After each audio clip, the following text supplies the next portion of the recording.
Good evening, everyone, and welcome to another exciting edition of Pardon Our Picks, where perfection is a work in progress. I'm your host, Sam, and alongside me today is Football Jesus. How you doing tonight? I'm feeling like the one and only this week, man. I'm excited to get some one-on-one time with you and really talk and get some deep dives into these football games this week. You and me both. I think the other two were just tired of beating us, and they needed a They break. had to take a week off. I mean, So Pardon Our Picks, of course, brought to you by Aardvark Concepts Incorporated, more than just a sign shop, and Into Deep, Maryland. Catch them at the Admirals Cup this Friday. It's going to be a great show. Little holiday show before Christmas, of course, coming up. Gifts all around for some of these teams. The Lions are looking great. Might come back and get that playoff spot. And the 49ers with third string quarterback, Mr. Irrelevant, Brock Purdy. So he's come in, he won the game last week. I gotta ask, if he keeps playing like this, is he the starter next year? Or is it Trey Lance? I gotta say, if he continues on this same trend, I think he should start next year. I mean, granted, barring he loses it in training camp, it's myriad of other things. But what we've seen so far out of him in a game and a half, out of what we saw Trey Lance's first game and a half this year as a full-time starter, is miles above different. Now, granted, he is working with a better running back in Christian McCaffrey, but I don't know. Like, there's something about this kid who this team is just rallying around. I mean, the defense is playing lights out, but the offense is just clicking on all cylinders. They're finding the gaps in zone coverage. The run game has been prolific. I mean, that run game against Tampa's defense, who was supposed to be really good, just gouged them for 8 to 10 yards every play, it seemed like. So Yeah. I'm riding with the kid at this point until he proves me wrong, because I wasn't personally impressed with what I saw out of Trey Lance. So I think it's Trey Lance's job to win back at this point. I think he's already lost it. In my opinion, I think the 49ers feel like the reason they could have got rid of Jimmy G was because the team around him is so good that you can have a decent quarterback like you had the Trent Dilfer in Baltimore years back to just manage. I mean, just get the ball out a little bit, run the ball, good play design. Brock Purdy, I think, is benefiting from that. I am not a believer in Trey Lance, really not. But I still think that next year what they do is they put him in to start, and if he starts to struggle early, then maybe they think about going to Brock Purdy. I also think that Jimmy G is gone at the end of the year. They try to get rid of him at the beginning of this year. Nobody took him. I don't blame him, even though he played pretty good when he came in. But Brock Purdy is Mr. Irrelevant for a reason. He could be a good backup. I think right now he's just benefiting from his circumstances. Any other system, and that kid's floundering and having a difficult time. I don't know, man. I don't know. I see something in that kid. I mean, he's got the grit. He's got the toughness. Was making some absolutely amazing throws with defenders in his face last week. So, and I think their competition just gets a little bit easier on the defensive side going forward. So time will tell. Maybe. You think he's he goes the Tom Brady route? I wouldn't go. I mean, is he going to be the second coming of Tom Brady? Probably not. Okay, but I think let's temper it a little bit. Maybe the Tony Romo route. I could see him being a Tony Romo type. I mean, someone who benefits from the team around him, but is able to put the team on his back. I mean, now granted, last week it was a complete shellacking. I mean, that wasn't even a football game. I mean, the cable coverage cut away from a Tom Brady game. It was so bad. Yeah, that's so. I think Tony Romo is a very good comparison to where I could see this kid's ceiling being, but I think he's got all the tools in the bag to shatter that ceiling and go beyond. Maybe he does. I mean, I wish the kid luck. I mean, that'd be a heck of a story. Very last pick in the draft to start quarterback to maybe win a playoff game. That'd be pretty cool for him, as long as it isn't against my Cowboys. I'm okay. They beat them last year in the playoffs. I was a little peeved. Yeah, if you get beat by Mr. Irrelevant, that's just kind of that might be another little dagger in the back of you Cowboys fans. You know, last year they got beat by Jimmy G, and Jimmy G took them to the championship game. So Oh. couldn't be too upset. Just was upset because Dallas should have won that game. Shoulda, woulda, coulda. I'm still. No, you're not. burned up It's over okay. that. You're not that sour. Anyway, let's take a look at what I am sour about. My record. Look at that bad boy. It's so bad. So bad. God, folks, I got to tell you, if I had stuck with my gut and not changed two of my picks that my co-host gave me grief about last week, I'd be tied with Tarik right now because I changed my Carolina pick and I changed my Chargers pick because I was like, you know what? I've made up some ground. Let me go with the safe options here. And the safe options don't pan out. Go with your gut, kids. If it says to do it within reason. You know what's even more surprising is Sammy had the lead going into Monday night. He was 9-3 going into that game. Hey, you got a football mind on your hands, Sam. That kid's a savant. Maybe we'll see how it goes. Got more picks from him this week. Maybe he needs to start making a game of the week pick. Staying out, doing the video with us. We're gonna pass the torch as he gets older. He's gonna inherit the broadcast from us. Yeah, he's taking my genes. Look, he's siphoning it from me. He's taking your energy. He's a football vampire. Well, since he started making picks, my picks have gone down. I don't know if that says more about you or more about Sammy. Oh, God, I love him. Well, let's get on to the games of the week. Let's start with yours. Football, Jesus, give us that gospel. Well, man, last year, I think we all would have laughed at this being a game of the week, but this year it has some real playoff implications. And getting towards the end of the season, I can't think of a better game to pick than the Detroit Lions going against the New York Jets. I mean, both of these teams are just surprising, I think, to everyone, including the fans and the staffs, that no one expected them to be contending for a playoff berth this late in the season. The Lions are on a 5-game winning streak, and they're doing whatever it takes to win. I mean, they won on a crucial drive last week by throwing a pass to one of their linemen, and the guy dove for it. I mean, if you've never seen a 350-plus pounder go airborne, go back and watch that game. I was so impressed. And the Jets, I mean, Mike White got sawed in half last week, and that dude came back, kept putting the team on his back and driving them downfield to give them an opportunity to win. And I truly believe that his injuries and the punishment that his body sustained is why the Jets weren't able to come back in that game, because I appreciate everything that Joe Flacco did for the city of Baltimore and everything, but I do not think he is currently an NFL quarterback, what have you. So why am I excited about this game? The Lions offense has been on fire the last couple of weeks, scoring upwards of 24 points, I think, in the last 5 weeks. Their 5-game winning streak. You score more points, you win more games. That's a Jim Palmerism for you right there. And the Jets at 7-6 made a quarterback change and have still been competitive because of the pieces they've started to build around this team. Like Sauce Gardner, who I think, again, who has been playing lights out and is, if he doesn't win Rookie of the Year, then it's rigged. I mean, the dude's held Stephon Diggs down. He's held Justin Jefferson down.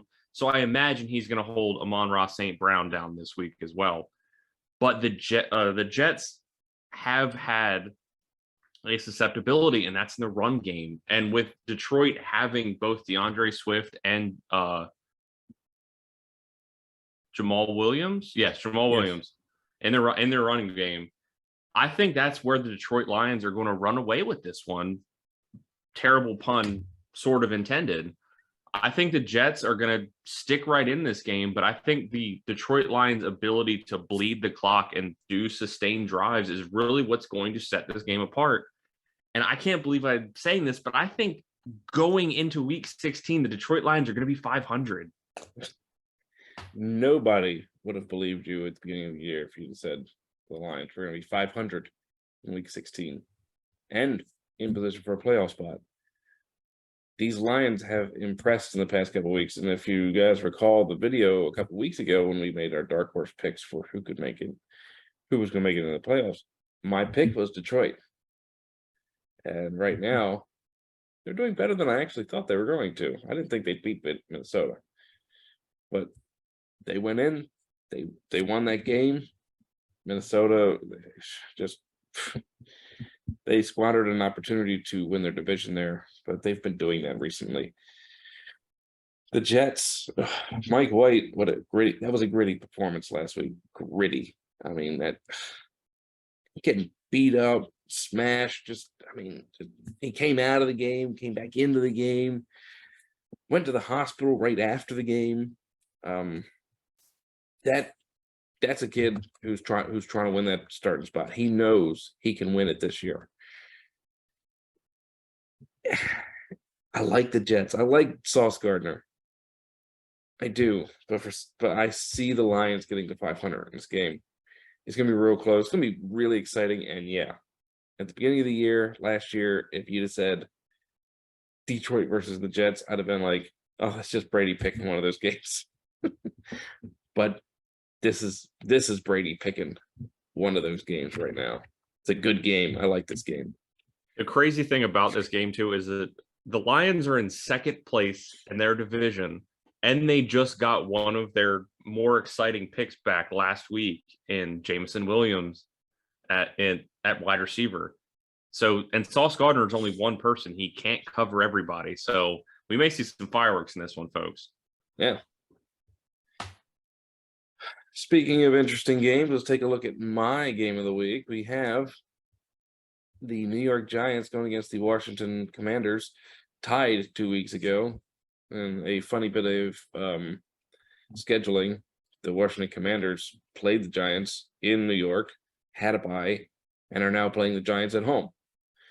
The Giants, of course, played the Philadelphia Eagles in between and got shellacked. The reason why these two teams have a tie? 2 weeks ago, they tied.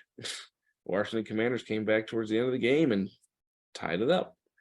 And over time, nobody scored. The Washington Commanders aren't home this time. I think that's going to be it's going to be a factor in this game. The Giants are hanging on by a thread right now. They have fallen. I think they've lost 3 of the last 4. And quite frankly, I think this is the winner. The loser of this game is not going to make the playoffs. I got the Washington Commanders coming out of this one. It tastes horrible in my mouth to say that, but Brian Robinson, I think he's going to lead them to the victory this week. I'm going to agree with you there, Sam. I mean, last week, the Giants looked absolutely putrid for like the first 2.5 quarters. And maybe that's because of Saquon Barkley's neck injury. Maybe it's because the Eagles defense is that good. I don't know. But what I do know is that these two teams tied 2 weeks ago. The Giants then had to prepare for Philadelphia. Washington got to go home and watch the game film for a week and recover and recuperate. And Chase Young, who I've been saying for the last 2 weeks, should be back. Ron Rivera said today that he's trending in the direction of playing this week. So if he comes back, that's another boost to this Commanders defense that's played surprisingly well this year.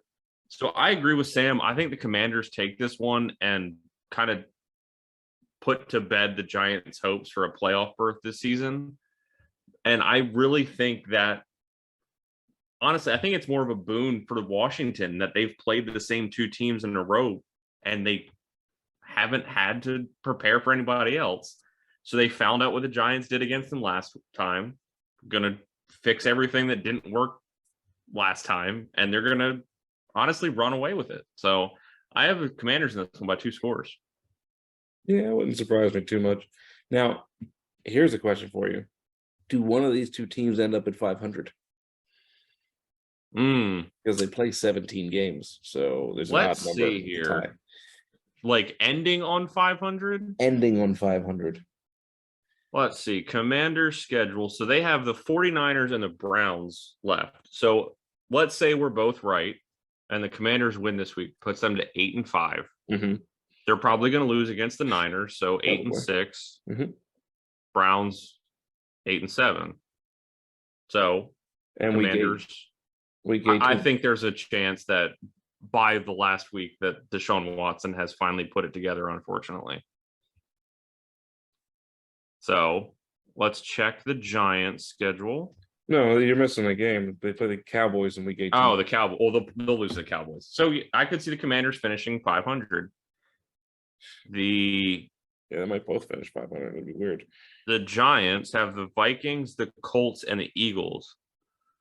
Now, we've seen the Vikings play down to their competition, so that game's a toss-up in my mind. Mm-hmm. The Colts, they should beat the Colts. And the Eagles, they'll be resting their starters. So, I mean, it's a good thing to look ahead here. Yeah. The Giants could still technically go into the division because I feel like by week 17, the Eagles aren't going to want to play any of their players that are worth a damn. Yeah, it'd be funny if both of these teams ended up at 500, because then what do you do? I mean, then you get into that convoluted wins against, losses against, points for, tiebreakers that I think are crap. They should just stick them back in the game, one quarter, go for it. Well, they actually, just simplify all that. If somebody wins this game, then they have the tiebreaker. So that would be a tiebreaker, but it's going to completely screw with other people trying to get into the playoffs. For sure. That's why they need to do away with ties in the regular season, or just ties in general. Yeah. All right, let's move on to the next game of the week, and I have a Mister who's supposed to be in bed. Hey, Sammy. Yeah, did you make your picks for this game? Yeah. Who did you pick? The New York Giants? New York Giants. I picked the New York Giants. Who'd you pick in this game? The Detroit Lions or the New York Jets? New York Jets. The New York Jets. All right, Sammy. That's right. Tarik's game of the week is the Baltimore Ravens against the Cleveland Browns. Who do you think is going to win in that game, Sammy? Ravens. The Ravens. The Ravens. That's a good pick, Sammy. Yeah, I mean, I kind of went back and forth from this one. Because Ravens always wins. Ravens always win. Yeah. Let's hope. They may be down to their third string quarterback this week. I think Tyler Huntley doesn't play. Well, he did a limited walkthrough today with the team. He's still in concussion protocol, but I honestly believe the fact that he's even doing anything right now is trending him in the direction of starting this week. And with as on fire as the Ravens' run game was last week and the defense, I don't like it. I hesitate to say this, but it looked like the 49ers because we didn't need the quarterback to do that much last week because we were running the ball so effectively and the defense was playing pretty good. And the Browns offense really hasn't put anything together yet. Deshaun Watson's still kind of shaking off the rust of, being off from football for essentially almost 2 years, calendar-wise. And the offense really hadn't started clicking. I mean, they started putting up some points last week against the Bengals, but I feel like the Bengals kind of were just playing prevent defense. And we all know prevent defense doesn't do anything in this league besides prevent you from winning games. So I have the Ravens in this one purely based on the fact of clock management. So I have the Ravens winning this one by 1 score. This another division game. The Ravens very banged up. The defense very good. Cleveland's defense is pretty good though. I think a lot of people overlooked that. They got a good running game, and Deshaun Watson he's starting to get his feet under him. He did get his first touchdown pass to David Njoku last week, and I think that the injuries are what's going to catch up to Baltimore on this one. It was hard for me to do, but I did pick Cleveland this week. Oh, I know, but it's only because I don't believe Tyler Huntley's playing. I think the walkthrough is because that's the only thing they're allowed to do. He's probably not ready to physically do any work. That hit, if you saw that hit, that man got rocked. he did. I knew immediately that they were going to bring him out and do a concussion protocol. Yeah, that was rough. Yes. And the other guy, I mean, he acquitted himself decently. He got him down the field enough for the field goal that kept them in the lead in the end. But quite frankly, I don't think they have the juice this week. They've kept their feet too close to the fire for too long, and third string quarterback, I don't think he's going to get it done. Saturday night, folks. It's going to be a good one. Well, Saturday midday. Midday. Yeah. Speaking of Saturday night, here's Jessica's game of the week. The Buffalo Bills against the Miami Dolphins. Yes. And man, this is honestly, to me, this is the game for the division at this point, because I mean, Miami, Tua looked bad last week against a Chargers defense who has looked even worse this year. So if Miami has any hope of winning this division, and honestly probably going to the playoffs, Tua is going to have to play a heck of a lot better this week against a Bills defense that really just kept the Jets off the scoreboard last week by potentially committing crimes in other countries on what they did to Mike White. So I see this as being a all-out kind of game for both teams. I mean, Buffalo's offense has really not shot off since Josh Allen got the UCL injury in his arm. They've kind of been hovering around the low 20s since that happened, and Miami has just kind of been sputtering, which is surprising because of all of the weapons that they have, the defense, they've traded for pieces mid-season. So just because of last week's performance really by Miami's offense, I'm going with Buffalo in this one. I am prone to changing my picks. So depending on how a couple injuries play out, I may change this one, but I'm almost concrete that I'm going with Buffalo in this one. Okay. So Miami Dolphins or Buffalo Bills? Buffalo Bills.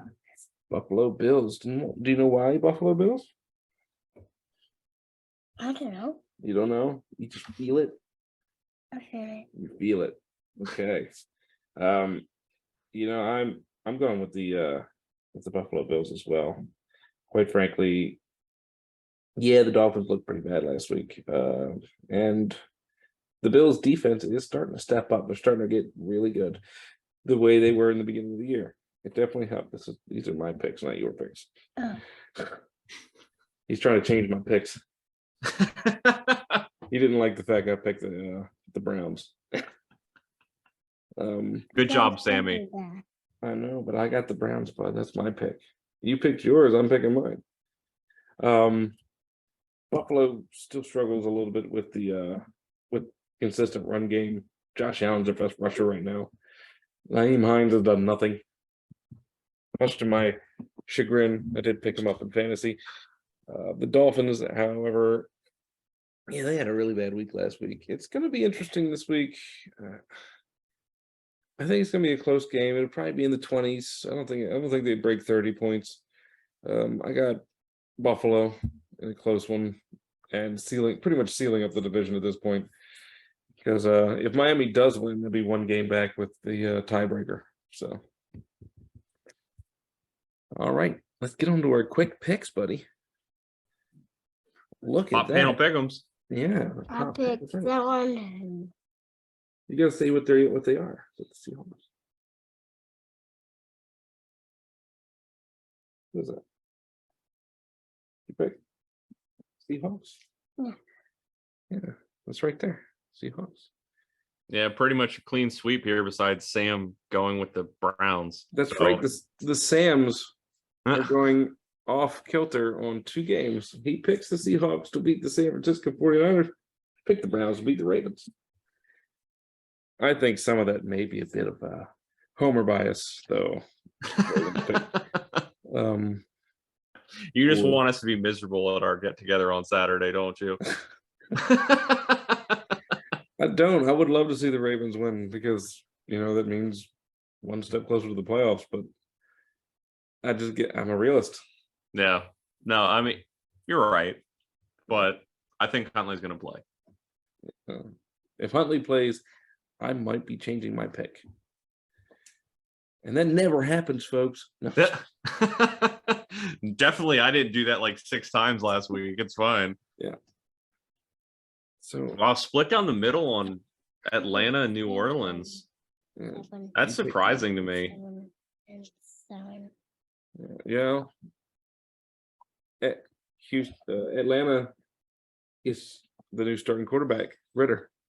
So That's why I did it. I mean, that's why I did it. I believe Ritter. I believe Ritter's the answer to that for that team right now. yeah, sky's the limit for that kid. And honestly, the Saints are trending downwards, and they kind of been like hovering above going underwater all season. But I think this is the game that finally happens.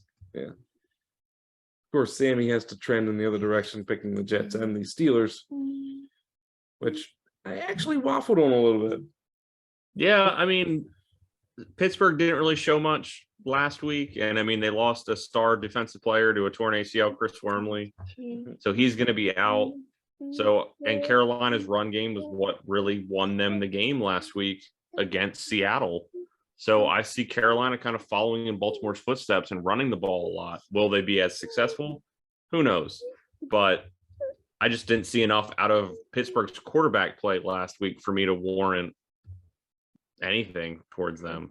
I didn't either, but considering it was a division game, and there are always tough, hard-hitting games between at least those two teams. It's just I didn't read as much into it. I think Carolina's defense is good, but Sammy likes Pittsburgh, so That's a problem. all right, let's move on. Couple of clean sweeps, and for some reason, I'm the only one that picked the Patriots.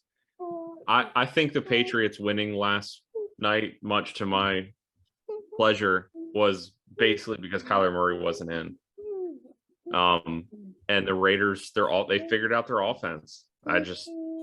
I'm more surprised that we are the only two that picked Denver this week after. Did the Raiders figure out their offense though? Because they lost 16-17 last week to the Rams. But they've got the formula down, and with the injuries that are now potentially going forward for New England, with one of their top corners, one of their top wide receivers, and one of their top running backs, I think this could be the game that seals New England's fate this season. But New England's still up there, man. They're 7-6. They're right there. But if they get to 7-7 with 2 games left, they're still in last place in their division, I believe, based on tiebreakers. Jets are in last place based on tiebreakers. Oh, the Jets are. Oh, yeah. Well, I think this is the one that puts them back in the basement. So, yeah, I mean, there's 3 teams at 7-6 for that last spot right now. It's them, the Chargers, and the Jets. So, be interesting to see though. But yeah, I can't believe. Well, Sammy is the outlier. He's probably the one that's got the inside information. But I can't believe Tarik and Jess both picked the Cardinals after Kyler Murray's done for the season. Yeah. And potentially next season. I'm not going to lie. Colt McCoy, pretty decent backup, though. And considering last week was probably a fluke for the Broncos, but they don't show a lot of offense. But I just think because their defense is so good, they'll hold Colt McCoy to a pretty low score. That was the defense of Denver. I mean, it was Patrick Mahomes doing Patrick Mahomes, underhanded behind the back, blindfolded throws last week that was able to put up so many points against them. That's not Colt McCoy's game though. So yeah. And then of course we have our outliers on this one. You picked the Rams. I'm a believer in Baker Mayfield, man. I've had this conversation with my dad, my biological dad, not football Jesus dad, a bunch. And Baker Mayfield's career numbers are pretty good. And given the offensive mindedness of Sean McVay out there, I can't pick Aaron Rodgers this year. I just can't do it. Yeah, I almost forgot that Baker Mayfield was there. I mean, he came in, on short notice and won that game. And he's now had 11 days to learn the offense. Yeah. But they're still pretty beat up out there. I think. Oh, for sure. I mean, think they have that's no gonna be star a- players left. Yeah. That's the Besides reason why Baker they're picking Mayfield, him. yeah. I feel like if he's going to be successful after the first week of playing the Raiders and they only scored 17 points, I think this might be a stumbling game. Even if they do well for the rest of the season, I think this is where they stumble. I'm more surprised. Also, another big surprise, Tarik picking Tampa Bay Yeah. after they just put up 7 points and could not complete a pass. I mean, their touchdown was a circus catch between the legs of one of their receivers. Yeah. So Yeah. A I don't split know. with the Tennessee Chargers game, of course.